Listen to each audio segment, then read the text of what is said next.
Numbers chapter 12. Miriam and Aaron oppose Moses. Miriam and Aaron began to talk against Moses because of his Cushite wife, for he had married a Cushite. Has the Lord spoken only through Moses? They asked. Hasn't he also spoken through us? And the Lord heard this.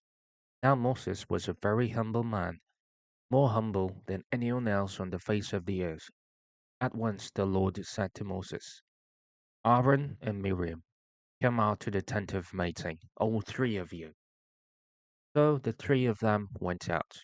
Then the Lord came down in a pillar of cloud. He stood at the entrance to the tent and summoned Aaron and Miriam. When the two of them stepped forward, he said, Listen to my words.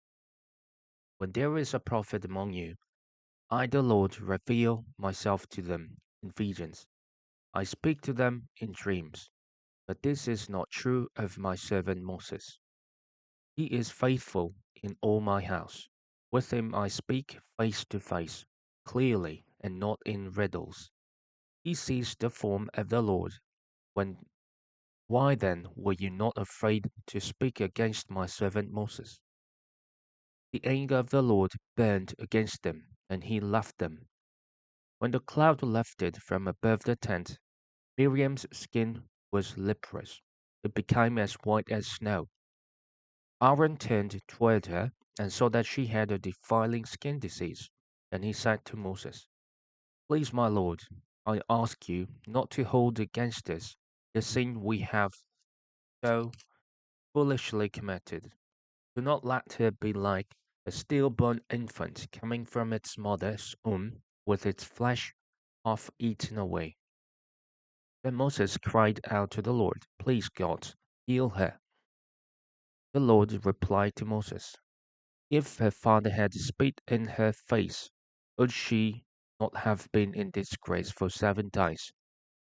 Confine her outside the camp for 7 days. After that, she can be brought back. So Miriam was confined outside the camp for 7 days. The people did not move on till she was brought back. After that, the people left Hazeroth and encamped in the desert of Paran. Numbers chapter 13. Exploring Canaan. The Lord said to Moses, Send some men to explore the land of Canaan, which I am giving to the Israelites. From each ancestral tribe, send one of its leaders. So at the Lord's command, Moses sent them out from the desert of Paran. All of them were leaders of the Israelites. These are their names. From the tribe of Reuben, Shammua, son of Zakur. From the tribe of Simeon, Shaphat, son of Hori. From the tribe of Judah, Caleb, son of Jephunneh. From the tribe of Issachar, Egal, son of Joseph. From the tribe of Ephraim, Hoshea, son of Nun. From the tribe of Benjamin, Palti, son of Raphu. From the tribe of Zebulun, Gaddiel, son of Sodi. From the tribe of Manasseh, a tribe of Joseph, Gadi, son of Sushi. From the tribe of Dan, Amiel, son of Gemali. From the tribe of Asher,Zettur, son of Michael. From the tribe of Naphtali, Na- Nabi, son of Boshi. From the tribe of Gad, Geuel, son of Maki. These are the names of the men Moses sent to explore the land. Moses gave Hoshea, son of Nun, the name Joshua. When Moses sent them to explore Canaan, he said, Go up through the Negev and on into the hill country. See what the land is like and whether the people who live there are strong or weak, few or many, what kind of land do they live in? Is it good or bad? What kind of towns do they live in? Are they unwalled or fortified? How is the soil? Is it fertile or poor? Are there trees in it or not? Do your best to bring back some of the fruit of the land. It was the reason for the first ripe grapes. grapes. So they went up and explored the land from the desert of Zin as far as Rehob toward the Lebo Hamath. They went up through the Negev and came to Hebron, where Ahiman, Shishai, and Talmai, the descendants of Anak, lived. Hebron had been built 7 years before Zoan in Egypt. When they reached the valley of Eshcol, they cut off a branch bearing a single cluster of grapes. Two of them carried it on a pole between them, along with some pomegranates and figs. That place was called the Valley of Eshcol because of the cluster of grapes the Israelites cut off there. At the end of 40 days, they returned from exploring the land. Reports on the exploration. They came back to Moses and Aaron and the whole Israeli community at Kadesh in the desert of Paran. There they reported to them and to the whole assembly and showed them the fruit of the land. They gave Moses this account: We went into the land to which you sent us, and it does flow with milk and honey. Here is its fruit, but the people who live there are powerful, and the cities are fortified and very large. We even saw descendants of Anak there. The Amalekites live in the Negev. The Hittites and Jebusites and Amorites live in the hill country, and the Canaanites live near the sea and along the Jordan. Then Caleb silenced the people before Moses and said, We should go up and take possession of the land, but we can certainly do it. But the man who had gone up with him said, We can't attack those people. They are stronger than we are. And they spread among the Israelites a bad report about the land they had explored. They said, The land we explored devours those living in it. All the people we saw there are of great size. We saw in Naphtali there the descendants of Anak come from Naphtali. We seemed like grasshoppers in our own eyes, and we looked the same to them. Numbers chapter 14. The people rebel. That night, all the members of the community raised their voices and wept aloud. All the Israelites grumbled against Moses and Aaron, and the whole assembly said to them, If only we had died in Egypt, or in this wilderness. Why is it the Lord bringing us to this land only to let us fall by the sword? Our wives and children will be taken as plunder. Wouldn't it be better for us to go back to Egypt? And they said to each other, We should choose a leader and go back to Egypt. And Moses and Aaron fell face down in front of the whole Israelite assembly gathering there.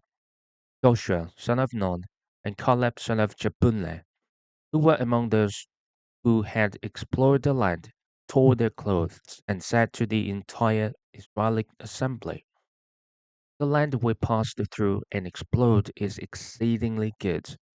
If the Lord is pleased with us, He will lead us into that land, a land flowing with milk and honey, and will give it to us. Only do not rebel against the Lord, and do not be afraid of the people of the land, because we will devour them. Their protection is gone, but the Lord is with us. Do not be afraid of them. But the whole assembly talked about stoning them. Then the glory of the Lord appeared at the tent of meeting to all the Israelites. The Lord said to Moses, How long will this people treat me with contempt? How long will they refuse to believe in me, in spite of all the signs I have performed among them? I will strike them down with a plague and destroy them, but I will make you into a nation greater and stronger than they. Moses said to the Lord, Then the Egyptians will hear about it. By your power, you brought these people up from among them, and they will tell the inhabitants of this land about it. They have already heard that you, Lord, are with this people, and that you, Lord, have been seen face to face, that your cloud stays over them, and that you go before them in a pillar of cloud by day and a pillar of fire by night. If you put these people to death, leaving none alive, the nations who have heard these reports about you will say, the Lord was not able to bring these people into the land he promised them on earth, so he slaughtered them in the wilderness. Now, may the Lord's strength be displayed, just as you have declared. The Lord is slow to anger, abounding in love, and forgiving sin and rebellion. Yet he does not leave the guilty unpunished. He punishes the children for the sin of their parents to the third and fourth generation. In accordance with your great love, forgive the sin of these people, just as you have pardoned them from the time they left Egypt until now. The Lord replied, I have forgiven them, as you asked. Nevertheless, as surely as I live, as surely as the glory of the Lord fills the whole earth, not one of those who saw my glory and the signs I performed in Egypt and in the wilderness, but who disobeyed me and tested me 10 times, not one of them will ever see the land I promised on earth to their ancestors. No one who has treated me with contempt will ever see it. Because of my servant Caleb has a different spirit and follows me wholeheartedly, I will bring him into the land he went to, and his descendants will inherit it. Since the Amalekites and the Canaanites are living in the valleys, turn back tomorrow and set out toward the desert along the route to the Red Sea. The Lord said to Moses and Aaron, how long will this wicked community grumble against me? I have heard the complaints of these grumbling Israelites. So tell them, as surely as I live, declares the Lord, I will do to you the very thing I heard you say. In this wilderness, your bodies will fall. Not every one of you 20 years old or more who was counted in the census and who has grumbled against me. Not one of you will enter the land I swear with uplifted hand to make your home, except Caleb son of Jephunneh and Joshua son of Nun. As for your children that you said would be taken as plunder, I will bring them in to enjoy the land you have rejected. But as for you, your bodies will fall in this wilderness. Your children will be shepherds here for 40 years, suffering for your unfaithfulness, until the last of your bodies lie in the wilderness. For 40 years, 1 year for each, for 40 days you explore the land. You will suffer for your sins and know what it is like to have me against you. I, the Lord, have spoken, and I will surely do these things to this whole wicked community, which has banded together against me. They will beat their end in this wilderness. Here they will die. So the man Moses had sent to explore the land, who returned and made the whole community grumble against him by spreading a bad report about it, his men, who were responsible for spreading the bad report about the land, was struck down and died of a plague before the Lord. Of the men who went to explore the land, only Joshua son of Nun and Caleb son of Jephunneh survived. When Moses reported this to all the Israelites, they mourned bitterly. Early the next morning, they set out for the highest point in the hill country, saying, now we are ready to go up to the land the Lord promised. Surely we have sinned. But Moses said, why are you disobeying the Lord's command? This will not succeed. Do not go up, because the Lord is not with you. You will be defeated by your enemies, for the Amalekites and the Canaanites will face you there. Because you have turned away from the Lord, he will not be with you, and you will fall by the sword. Nevertheless, in their presumption, they went up toward the highest point in the hill country, though neither Moses nor the ark of the Lord's covenant moved from the camp. Then the Amalekites and the Canaanites who lived in the hill country came down and attacked them and beat them down on the way to Ormah.